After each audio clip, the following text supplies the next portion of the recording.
Kita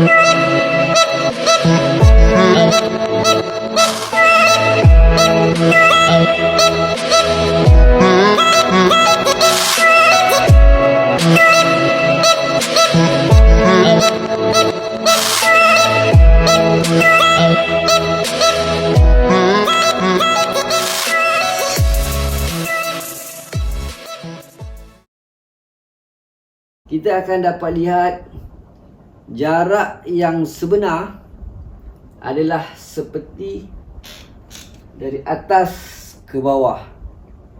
Ini adalah salah satu contoh, aku katakan, peta hampir menyamai spek yang betul lah. Kalau kita tengok terbit dan terbenamnya matahari, maka ini adalah belahan siang dan malam itu.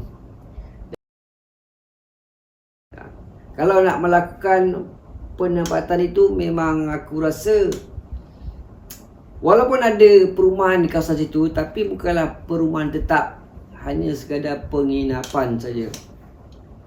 Dia mengikut cuaca, ada cuaca boleh disesuaikan oleh tubuh badan manusia. Jadi diorang ni akan pergi ke sana lah mengikut bulan-bulan yang tertentu.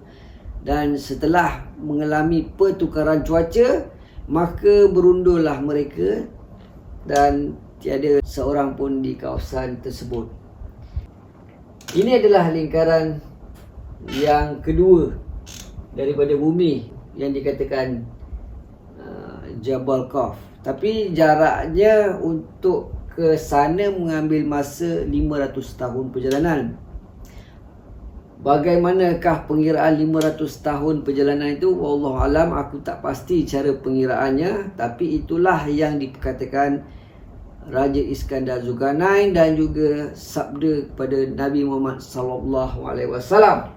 Sebenarnya bumi ada 7 lapisan. Ini baru mungkin 1, 2, sini ada 2, sini ada 3. Yang Jabal Qaf ni adalah lapisan yang ke-3.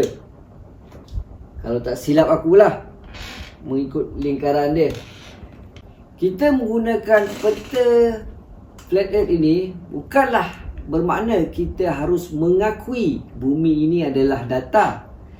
Bumi ini kelihatan datar hanya disebabkan penglihatan mata manusia itu adalah terhad oleh sebab perbatasan yang telah diberikan Allah Subhanahu wa Ta'ala. Keterbatasan yang aku maksudkan di sini seperti terkandung di dalam surah-surah Al-Quranul Karim. Surah Al-Mulk ayat 15, surah An-Nam ayat 69, surah Al-Hajj ayat 46. Bermakna kandungan pengertian ini jelas bahawa tidak melarang manusia untuk travelling ke mana sahaja. Akan tetapi di dalam pengertian kandungan surah-surah tersebut ada terdapat yang tersirat, iaitu manusia tidak akan mampu untuk jelajah keseluruhan bumi ini kerana Allah telah menetapkan hanya yang layak dan dipilih sahaja akan mengunjungi tempat-tempat yang diizinkan Allah Subhanahu wa Ta'ala. Hamparan atau kata maksud lain, luasnya bumi itu adalah teramat-amat luas. Kerana di bumi ini Allah jadikan untuk kehidupan, bukan setakat untuk manusia sahaja, malah ada lagi kehidupan-kehidupan lain yang jauh dari kehidupan manusia, iaitu sebahagian daripada bumi ini menjadi rahsia daripada penglihatan manusia. Hal ini berkait rapat hubungan alam manusia dan alam gaib, termasuklah alam jauh dari kehidupan manusia seperti makhluk pelik, kehidupan yang pelik dan seumpama dengannya. Allah Subhanahu wa Ta'ala telah menjadikan manusia cukup segala sifat sebagai khalifah di bumi. Setiap manusia itu Allah telah berikan berbagai karakter yang ada. Allah juga memberikan sifat keinginan manusia, termasuk hawa nafsu dan sebagainya. Manusia boleh dibezakan melalui perkara yang telah aku sebutkan tadi. Disebabkan itu, manusia merasakan tak pernah puas apa yang telah diberikan oleh Allah Subhanahu wa Ta'ala. Manusia menjadi tamak, iri hati dan segala macam bentuk berbau hipokrit oleh sebab janji syaitan kepada Allah yang sentiasa dan menghasut manusia hingga ke hari akhirat yang mendatang. Seteru itu, sikap manusia yang telah aku sebutkan tadi, timbullah pelbagai teori dari golongan komuniti yang tidak mempercayai apa yang telah diberitahu oleh Allah menerusi wahyu yang telah diturunkan ke dalam Al-Quran serta penerangan dan penjelasan Nabi Muhammad SAW yang telah menceritakan hal yang berkaitan dengan bumi, alam semesta melalui pengalaman Nabi Muhammad SAW ketika dibawa ke peristiwa Isra Mi'raj. Jadi, apakah bumi ini benar-benar bulat atau datar? Menurut aku, ya, bumi ini adalah bulat atau sfera. Cuma keterbatasan itu menyebabkan golongan FE menyangka bahawa bumi ini adalah datar.